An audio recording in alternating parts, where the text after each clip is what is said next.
Hello, my name is Kyle Jorgensen and I'm here in Lake Tahoe, California to talk to you about the corporate ski industry and its effects on skiing, ski towns, and the environment.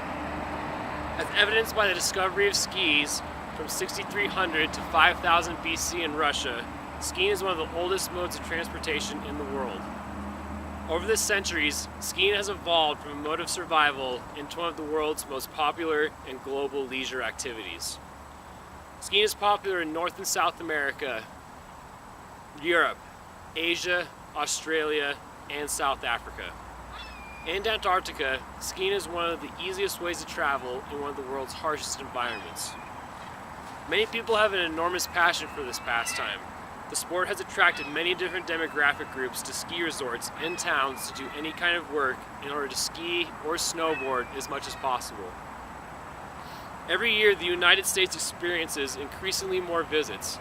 In 2011, the National Ski Areas Association reported there were over 60.5 million skier visits in the 2010-2011 season, the most ever in American history. The increase in the popularity of skiing and snowboarding has attracted corporations to the ski industry in order to generate profits for their shareholders through ticket sales, merchandise, and most importantly, real estate. This has caused many to ask, is the corporate ski industry bad for skiing, ski towns, and the environment? Scandinavian immigrants working mining areas in the Rockies and Sierra Nevadas introduced downhill skiing to America.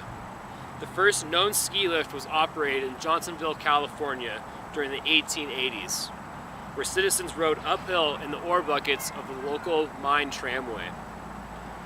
The 1932 Winter Olympics inspired W. Averill Harriman, owner of the Union Pacific Railroad, to create a ski resort in the West. His dream realized would be Sun Valley in Ketchum, Idaho, founded in 1935. By the 1950s, the ski industry was growing rapidly, but ski towns were still small, isolated worlds unto themselves, largely populated by people who love skiing above all else. This was the beginning of the ski bum phenomenon. It is important to identify and understand this demographic as they are the largest group opposed to the corporate ski industry.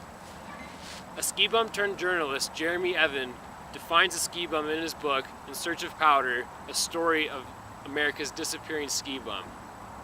Ski bum, any person who dedicates their lives to skiing or snowboarding during the winter. Not usually homeless, but can appear as such in the early stages. Work is considered a necessary interruption insofar as skiing or snowboarding is now impeded by the act of working. Cramped living conditions, menial jobs, infrequent mating, low pay, and daily insolvency are some of the sacrifices required until one's situation can become dialed in, which may include a spouse, home ownership opportunities. Powder days, however, make this voluntary substandard of living acceptable, even desirable to people who are professionally capable of much more and socially living below the standard of a person with a similar educational background. Ski towns are Shangri-Las for the ski bum, and they wish to preserve them as they've always been, typically away from the American mainstream and environmentally sound. American corporations with ski industry holdings in their portfolio are continually growing larger and more powerful. As the popularity of skiing increases, it attracts more corporations who view ski resorts as opportunities to generate profits for their shareholders. Shareholders who in many cases do not live near or have any involvement with these ski towns. Over the last few years, corporations have purchased multiple privately owned ski resorts, recent examples being Squaw Valley by KSL Capital Partners and Kirkwood by Vail Resorts.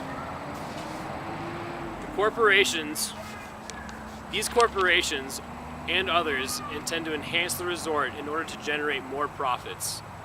The enhancements include expanding terrain, faster chairlifts, larger villages with glamorous stores, restaurants, and hotels, and the addition of summer activities like golf, hiking, mountain biking, and zip lining.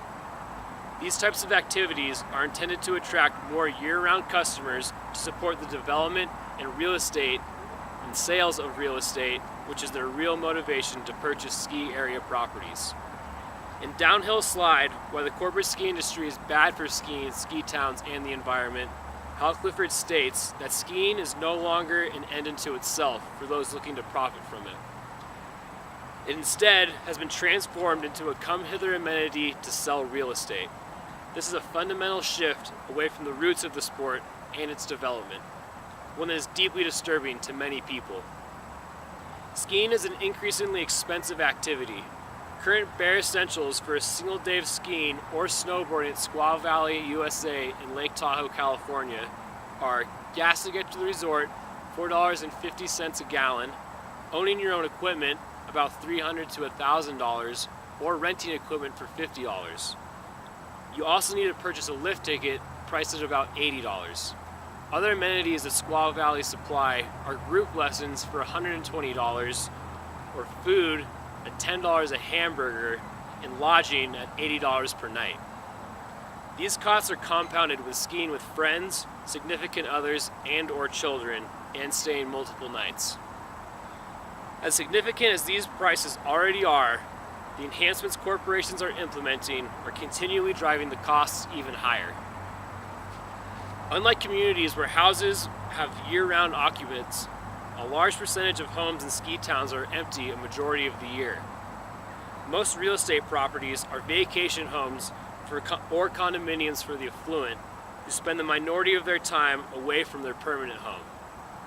Many of these properties are used for ski leases, which see multiple inhabitants throughout the year, and rentals, which are occupied by resort employees who live with a large amount of people in order to keep rent at a minimum.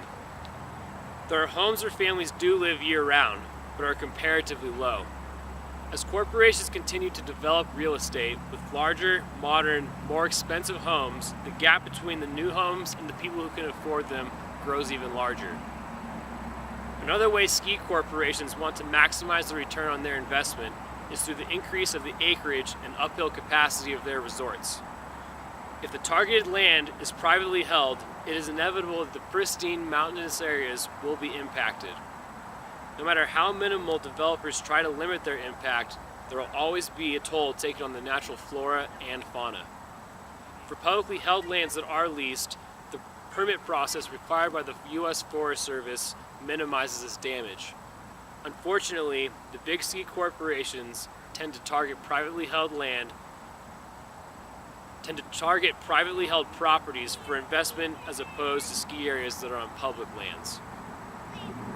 The largest and most successful example of the corporate ski industry is Vail Resorts.